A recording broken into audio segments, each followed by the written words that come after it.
Jack Rice began his commercial career in the mid-60s with Toll, Eberhart, and Dayton Hudson Properties before launching his own firm, the Rice Company. When I made the first jump, I didn't know if I was going to make a nickel. I was confident because I had all these great experiences paid for by others. I'd say I got a PhD in real estate for free.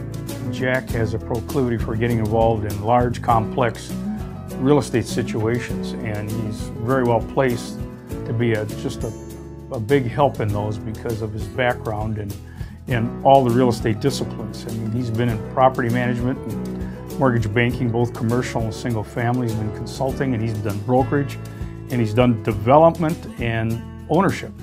You don't meet people like Jack very often in the journey through life. He's an extraordinary human being and exceptionally civic-minded. His background with Dayton Hudson Properties really took him down a big commercial path because I know he dealt with Southdale, Rosedale, and he dealt with large land holding they had. I think he was instrumental in getting the land sold in Eagan that became the Waters. That was headquartered for Cray and Northwest Airlines, and I know that was quite an event and another big complex deal. And of course, that's now the Minnesota Vikings world headquarters. As important as his business is, service to his community is what drives Jack. Teddy Roosevelt once said, every person should take some of their time to improve the profession in which they belong and the community in which they live.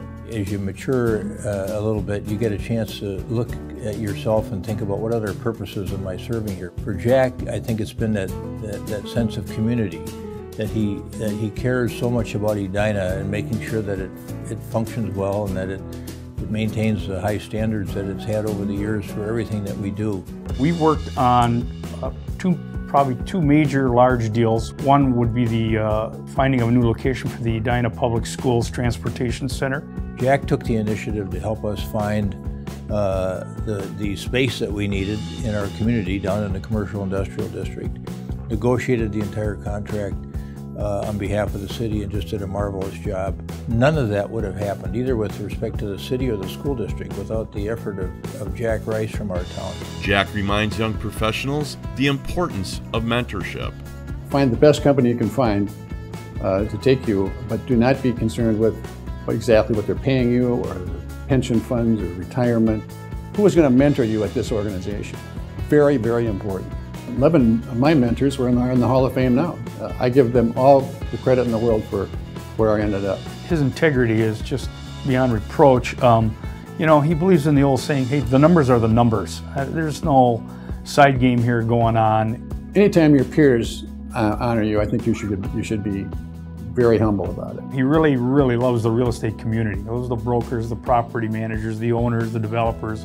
He just really likes real estate. He's a bricks, mortar, and dirt guy. You've got to thank your family for these things too. Big part of my career was planning commissions and city council meetings and all this kind of stuff that I've done, and you're away a lot. So your family's very important and always has been. On a personal level, for me, a wonderful experience too, to have lunch with him on a Saturday morning and get his views of the world. And in fact, I tell you, Herb, that I brought something with me for you that few people have. For you, I give you today a What Would Jack Say bracelet for your collection. These things that he's helped on are just part of his being and part of his purpose. And I think we're all the better for it. We've really been blessed by having him in our community. I certainly should say thank you to the University of St. Thomas, the Opus College of Business, and the Shenehon Center for Real Estate for starting this Hall of Fame and keeping it going and making it relevant to everybody in the industry. And I consider it a huge honor to be included in that group. Please congratulate Jack Rice, 2017 award recipient of the Minnesota Real Estate Hall of Fame.